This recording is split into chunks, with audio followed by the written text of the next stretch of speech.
എല്ലാവർക്കും സുഖമാണെന്ന് വിശ്വസിക്കുന്നു. സംസ്ഥാനത്തെ മുഴുവൻ സ്ത്രീകൾക്കും സന്തോഷകരമായിട്ടുള്ള അറിയിപ്പുകളാണ് ഇപ്പോൾ വരുന്നത്.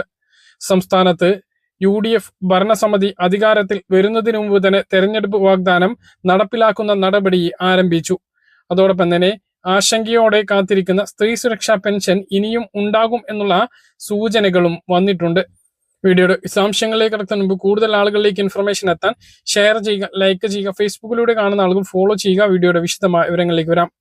ആദ്യത്തെ അറിയിപ്പ്, KSRTCയിൽ സ്ത്രീകൾക്ക് സൗജന്യ യാത്ര എന്ന തെരഞ്ഞെടുപ്പ് വാഗ്ദാനം നടപ്പിലാക്കുന്നതിന്റെ ഭാഗമായി നടപടി ആരംഭിച്ച് നിയുക്ത UDF സർക്കാർ. KSRTCയിൽ ജെൻഡർ ടിക്കറ്റ് നടപ്പിലാക്കുന്നത് സംബന്ധിച്ച് ഉത്തരവ് KSRTC പുറപ്പെടുവിച്ചു. KSRTCയിൽ ടിക്കറ്റ് വിതരണം ചെയ്യുമ്പോൾ യാത്രക്കാരെ പുരുഷൻ അല്ലെങ്കിൽ സ്ത്രീ എന്ന് രേഖപ്പെടുത്തുന്നതിനുള്ള സൗകര്യം നാളെ മുതൽ പ്രാബല്യത്തിൽ വരുമെന്ന് KSRTC deputy general manager Nishanth S പുറത്തുവിട്ട ഉത്തരവിൽ പറയുന്നു. ATM ഉപകരണങ്ങൾ വഴി ടിക്കറ്റ് വിതരണം ചെയ്യുമ്പോൾ യാത്രക്കാരെ പുരുഷൻ അല്ലെങ്കിൽ സ്ത്രീ എന്ന് രേഖപ്പെടുത്തുന്നതിനുള്ള സൗകര്യം ശനിയാഴ്ച, അതായത് 9/5/2026 മുതൽ പ്രാബല്യത്തിൽ വരുന്നതാണ്. ഇത് പ്രകാരം കണ്ടക്ടർ ATM ഉപകരണങ്ങൾ ഉപയോഗിച്ച് വിതരണം ചെയ്യുന്ന ടിക്കറ്റിൽ സ്ത്രീയാണോ പുരുഷനാണോ നൽകിയത് എന്ന് രേഖപ്പെടുത്തേണ്ടതാണ്. ഇക്കാര്യം കൃത്യമായി പാലിക്കുന്നതിന് എല്ലാ ഡിപ്പാർട്ട്മെന്റുകൾക്കും ആവശ്യമായ നിർദ്ദേശങ്ങൾ നൽകേണ്ടതുണ്ട് എന്നും ഉത്തരവിൽ പറയുന്നു. ആനുകൂല്യം നടപ്പിലാക്കുന്നതിന് മുമ്പ് സ്ത്രീ യാത്രക്കാരുടെ എണ്ണം അറിയുന്നതിന് വേണ്ടിയാണ് നാളെ മുതൽ ഈ നടപടി ആരംഭിക്കുന്നത്. നിയമസഭാ തെരഞ്ഞെടുപ്പിന് മുന്നോടിയായി കോൺഗ്രസ് മുന്നോട്ട് വെച്ച പ്രധാന വാഗ്ദാനങ്ങളിൽ ഒന്നായിരുന്നു KSRTCയിൽ സ്ത്രീകൾക്ക് സൗജന്യ യാത്ര നടപ്പിലാക്കും എന്നത്. തെരഞ്ഞെടുപ്പിൽ കോൺഗ്രസിന് വൻ ഭൂരിപക്ഷത്തോടെ വിജയം ഉണ്ടായതിന് പിന്നാലെ തന്നെ ഈ വാഗ്ദാനം നടപ്പിലാക്കും എന്നുള്ള സൂചനകൾ നേരത്തെ തന്നെ ഉണ്ടായിരുന്നു. ഈ മാസം 15 മുതൽ ഇത് നടപ്പിലാക്കിയേക്കും എന്നുള്ള റിപ്പോർട്ട് ഉണ്ടായിരുന്നു. പക്ഷേ എന്ന് മുതലാണ് ഇത് നടപ്പിലാക്കുക എന്നുള്ള ഔദ്യോഗികമായിട്ടുള്ള അറിയിപ്പ് ഇതുവരെ വന്നിട്ടില്ല.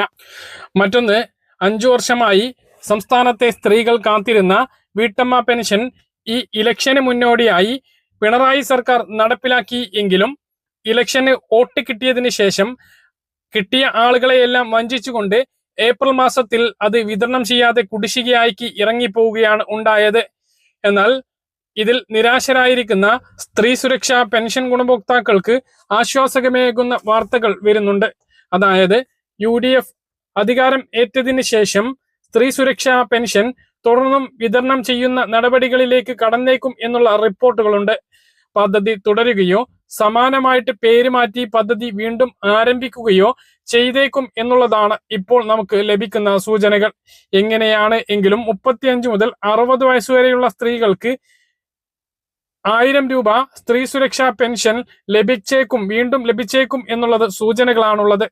പിണറായി സർക്കാർ ഇത് കൊണ്ടുവന്നു എങ്കിലും ഫെബ്രുവരിയിലും മാർച്ചിലും മാത്രം വിതരണം ചെയ്ത് പദ്ധതി നിർത്തലാക്കുന്ന സ്ഥിതിയാണുണ്ടായത്.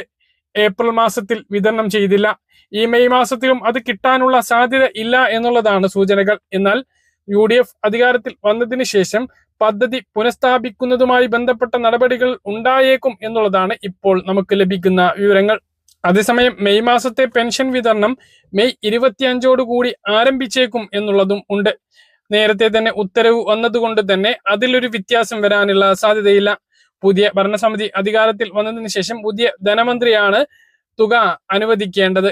2000 രൂപ പെൻഷൻ കൃത്യമായിട്ട് ലഭിക്കുന്നതുമാണ്. നിങ്ങളുടെ അഭിപ്രായങ്ങൾ താഴെ കമന്റായി രേഖപ്പെടുത്തുക. പറഞ്ഞ കാര്യങ്ങൾ കൃത്യമായിട്ട് മനസ്സിലാണെന്ന് കരുതുന്നു. ഇതുപോലെ ഇൻഫർമേഷൻ ലഭിക്കാൻ ചാനൽ സബ്സ്ക്രൈബ് ചെയ്യുക, ബെൽ ഐക്കൺ എനേബിൾ ചെയ്ത് വെക്കുക. മറ്റൊരു വീഡിയോയുമായി നമുക്ക് കാണാം. ദൂരേക്ക് ബൈ.